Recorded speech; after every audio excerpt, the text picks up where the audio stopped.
أعوذ بالله من الشيطان الرجيم. بسم الله الرحمن الرحيم.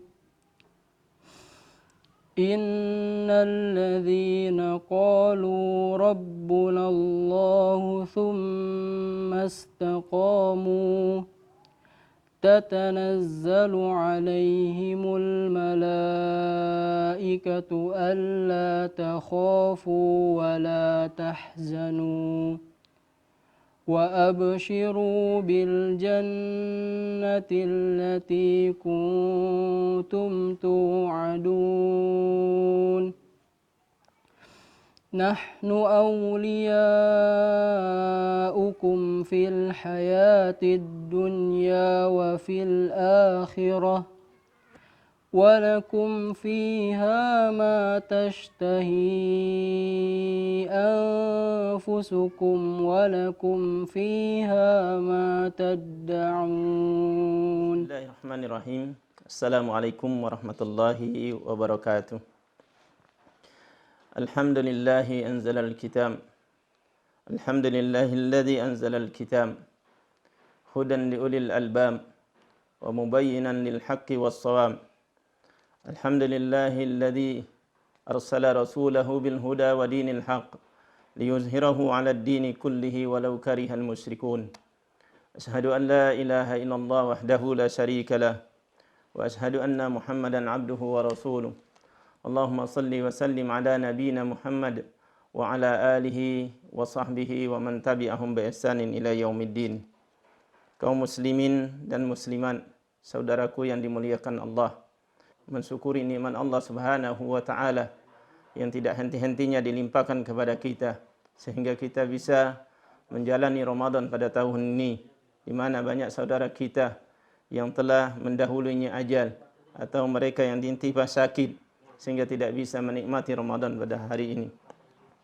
Kaum muslimin yang dimuliakan Allah Subhanahu wa taala, kita nikmati hari-hari yang penuh barakah ini dari bulan Ramadan yang mulia ini. Lebih-lebih bulan Ramadan ini ada kaitan besar dengan Al-Quran, di mana Allah Subhanahu wa taala menurunkan Al-Quran pada bulan Ramadan. Qala Allah Ta'ala, "Syahrul Ramadan alladzi unzila fihi Al-Quran hudan lin-nasi wa bayyinatin minal huda wal furqan." Dalam ayat ini nyata Allah Subhanahu wa taala mengabarkan kepada kita, dan ini ilmu ghaib yang Allah turunkan kepada kita, bahwa Al-Quran pada mulanya diturunkan sekaligus secara bersamaan pada bulan Ramadan, khususnya pada malam Lailatul Qadar, dari Lauhul Mahfuz ke Baitul Izzah di langit dunia. Kemudian secara bertahap diturunkan kepada Rasulullah sallallahu alaihi wasallam sesuai dengan kebutuhan, dengan hajat, pertanyaan dan hal-hal yang menjelaskan untuk kepentingan umat ini dalam memahami agamanya.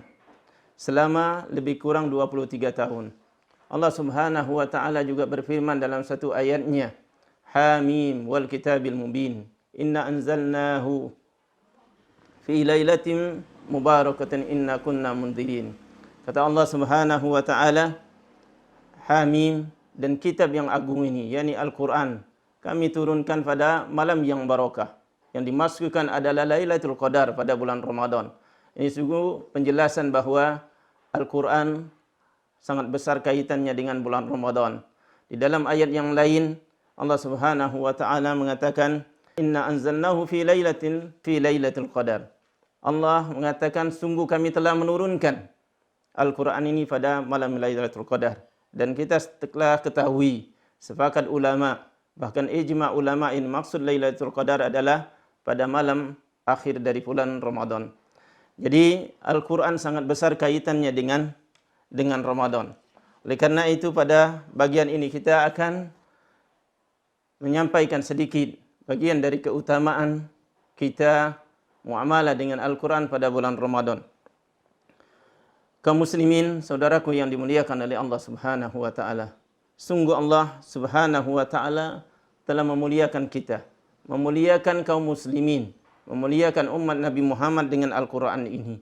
Sehingga sebagaimana Al-Quran adalah kitab yang sangat agung, penutup seluruh kitab suci yang Allah turunkan dari nabi-nabi sebelumnya. Kesempurnaan ajarannya, barakah yang di dalamnya melebihi dari kitab-kitab yang sebelumnya. Kaum muslimin yang dimuliakan Allah Subhanahu wa taala. Allah Subhanahu wa taala menyifati Al-Qur'an dengan banyak sifat di dalam kitabnya. Di antaranya Allah Subhanahu wa taala mengatakan bahwa Al-Qur'an ini adalah hudan. Dalam bagian dari surat pertama setelah Al-Fatihah, surat Al-Baqarah, Allah Subhanahu wa taala berfirman, Alif Lam Mim, dzalikal kitabu la raiba fi hudal lil muttaqin. Kata Allah Subhanahu wa taala, ini adalah kitab, yakni Al-Qur'an, yang tidak ada keraguan di dalamnya dan petunjuk, hudan lil muttaqin. Kemudian Allah Subhanahu wa taala dalam satu ayatnya mengatakan bahwa Al-Qur'an ini sebagai pemberi kabar gembira bagi mereka yang mengimaninya, mereka yang melaksanakan ajarannya. Allah Subhanahu wa taala berfirman, "Inna hadzal Qur'an yahdi lillati hiya aqwam wa yubasyshirul mu'minina alladziina ya'maluna as-salihati anna lahum ajran kabira." Jelas dalam ayat ini Allah mengatakan bahwa Al-Qur'an ini memberi petunjuk, dan sebaik-baik petunjuk, seluruh-seluruhnya petunjuk, dan sekaligus memberi kabar gembira. Bagi siapa? Bagi mereka yang mengimaninya, bagi mereka yang beramal dengan Al-Qur'an ini, menjalankan hukum-hukumnya.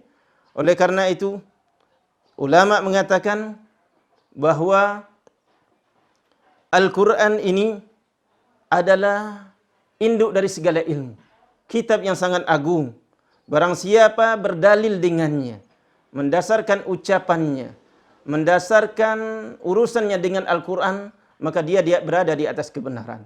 Barang siapa yang berhukum dengan hukum-hukum Al-Qur'an, maka dia akan mendapatkan keadilan.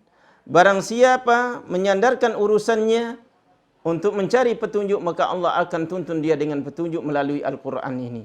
Al-Qur'an adalah kunci keselamatan. Al-Qur'an penyelamat kita dari keterjerumusan, dari kesesatan, dari kesengsaraan dunia dan akhirat.